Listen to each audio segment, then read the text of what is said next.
Feel free to share your Bigfoot encounters in this thread. I'll be sharing mine. Family owns a cabin in the mountains. Great-grandfather built the original section, and my grandfather, father, and I all added more to the cabin over the decades. Went from a small, 2-room cabin to a 2-story, 5-room cabin with a porch. Upstairs is the bedroom with 2 beds, downstairs is the living room, kitchen, bathroom, and study. Study has an old steel tanker desk my grandpa put there, and bookshelves full of old hunting, fishing, and trapping books and a ton of old sci-fi novels my dad read as a kid. I decided to stay at the cabin over the summer instead of working between college semesters and maintain the property. Neighbors in the area had complained of vandalism, theft, etc., and my dad was worried about someone breaking into the cabin, so I'd live in the cabin for the summer and take care of the property. Pack up the old Ford Bronco with food and other necessities, take a rifle and revolver, and my dog. Dog was an Australian shepherd named Roscoe, good dog. Take the 5-hour drive to the cabin. Ah, nature. Yeah, I'll be alone for the whole summer and my only human contact will be when I go into town for gas/food, but I'm cool with that. Spend rest of the day unloading stuff into the cabin, getting the generator started and the lights turned on, and just generally getting settled in. Nothing unusual happens the first night in the cabin. Spend the next day mowing the grass around the cabin, hacking down weeds and little trees growing along the trails, cleaning out deer blinds, getting rid of wasp nests on the eaves of the cabin, etc. Roscoe keeps freezing and staring off into the woods like he sees something, but then shrugs it off and follows me, panting and wagging his tail. Spend the rest of the day cleaning solar panels and checking batteries so I don't need to run the generator for anything except running the A/C or TV.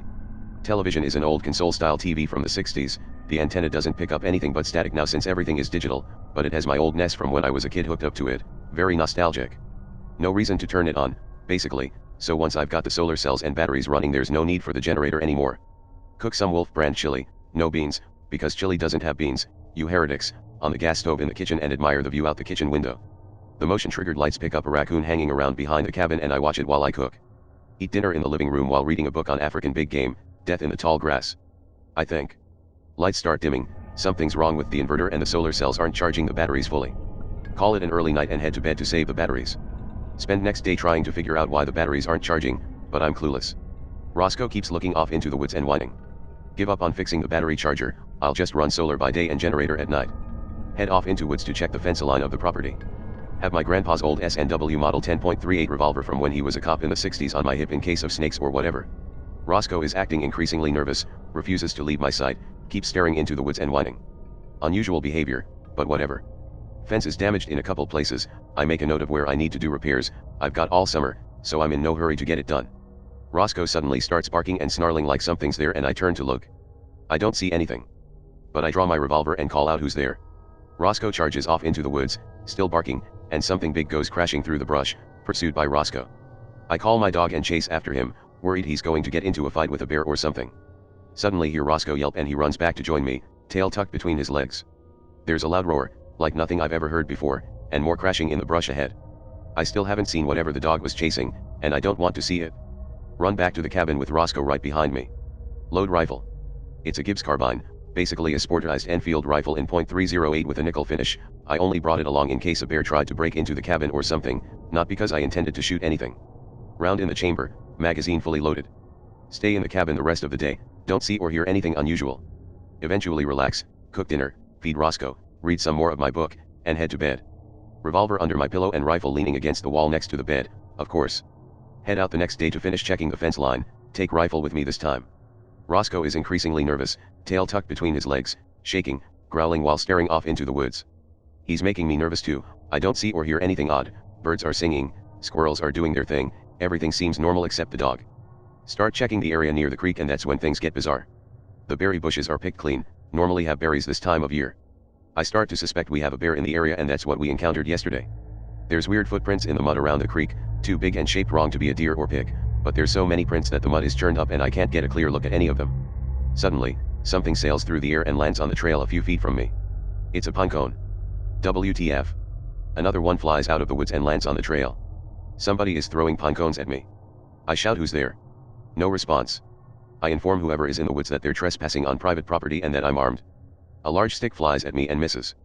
I throw it back and yell that I'm calling the sheriff if they don't leave. They throw a rock at me. Fuck this. I flip off the safety on my rifle and fire a shot in the air. There's dead silence other than the ringing in my ears. I make a show of chambering another round and yell that I'm going to call the sheriff, so they need to leave immediately. There's dead silence again for a long, tense moment and then there's a hailstorm of rocks, sticks, pine cones, and other shit being thrown at me from the woods. A couple of them hit me, hard enough to hurt, and Roscoe yelps when a rock hits him. Still can't see who's throwing shit. I fire another shot, this time into the woods in the direction the rocks are coming from instead of in the air. There's that loud roar again. Fuck this shit, I'm out. I run back to the cabin, with whoever is throwing rocks and shit crashing through the brush parallel to the trail, still throwing stuff. Roscoe finally has enough and charges off into the woods, snarling. There's an ear-splitting scream and my dog snarling and barking like he's fighting something. I start to follow Roscoe, chambering another round in my rifle, but then another rock flies through the air and hits me in the head. Knocks me for a loop and there's blood everywhere. I nope off back to the cabin and lock myself inside. Roscoe shows up a few minutes later, covered in mud, blood, and leaves. I check my phone and of course there's no signal. Top off the magazine of my rifle and consider driving into town to call the sheriff. Nah, fuck that. Whatever asshole was throwing rocks should be more scared of me than vice versa. After all, I have a gun and Roscoe clearly got in a fight with whoever it was. I clean the dog up and put some antibiotic on his wounds, then check mine. I've got a nasty bruise on my forehead and a small cut, clean it up and slap a band-aid on. I'm in siege mode, just in case the asshole returns. Run the generator so I've got lights. Keep checking out the windows while I cook dinner. The motion-triggered lights go off a few times, but I never see anything. Eventually decide the trespasser had enough and isn't going to come back, shut off the gunny and head to bed. Gun still ready to go, of course. Wake up the next morning, grab my rifle and Roscoe, and go to check the property for any signs of the trespasser. Woods are eerily quiet. Roscoe is acting nervous again. I'm thoroughly creeped out and decide to spend the entire day holed up in the cabin. Don't see or hear anything unusual whenever I check outside, but it's still eerily quiet, no birds, no animals moving, nothing. I spend the entire day alternating between reading and nervously looking out the windows. Nightfall. I refuel the generator and start it before it gets too dark outside, then head into the kitchen and start cooking a pot of canned beef stew. Motion-triggered lights keep going off, but I don't see anything. Roscoe is whining and acting nervous again. I keep the .38 holstered on my hip and the rifle next to my chair in the living room. After checking the front windows again, I walk back into the kitchen just in time to see something looking through the window at me. I can't tell what it is, I just see eyes and a dark silhouette. I shout and draw the revolver, pointing it at the window, and whatever it is vanishes. Running up to the window. I look outside as the motion lights go off and see a large shadow disappear into the trees. The window is high off the ground, walking out the back/kitchen door requires going down a short flight of steps. I'm 6 feet tall and wouldn't be able to look into the kitchen window from outside, so whatever was peering in the window was fucking huge. I'm convinced it's a bear. I holster my gun again, stir the stew on the stovetop and turn down the heat so it doesn't burn, then retrieve the rifle and step out the kitchen door to see if I can see/hear anything. The lights flicker and the generator sputters, coughs, then dies. I'm left in the dark. Shit. Head back into the cabin, bark my shin on the coffee table, and lay my rifle in the chair. Roscoe is whining. I grab an old army angle head flashlight from by the front door and step onto the porch. The generator is in an enclosure to the left of the door. I open it up, double check the fuel tank, don't see anything obviously wrong. And start the generator up again. Lights come back on. There's the sound of shattering glass and I run back into the kitchen just in time to see a long, hairy arm reaching through the broken window and grabbing my pot of stew on the stove. I whip out the .38 and empty it at the window. There's an ear-splitting screech and the pot of stew is dropped, making a mess all over the stovetop and kitchen floor. I run to the window in time to see a huge figure vanish into the trees again. Grab rifle from my chair, then run upstairs to the bedroom, eject empty cases from my revolver and reload from the box of ammo on the nightstand. Check out bedroom window, motion lights are on, but I don't see anything. Head back downstairs and go out the kitchen door. Roscoe is shaking and refuses to follow me. I stand at the very edge of where the motion lights illuminate the treeline, shining my light into the woods and shouting threats.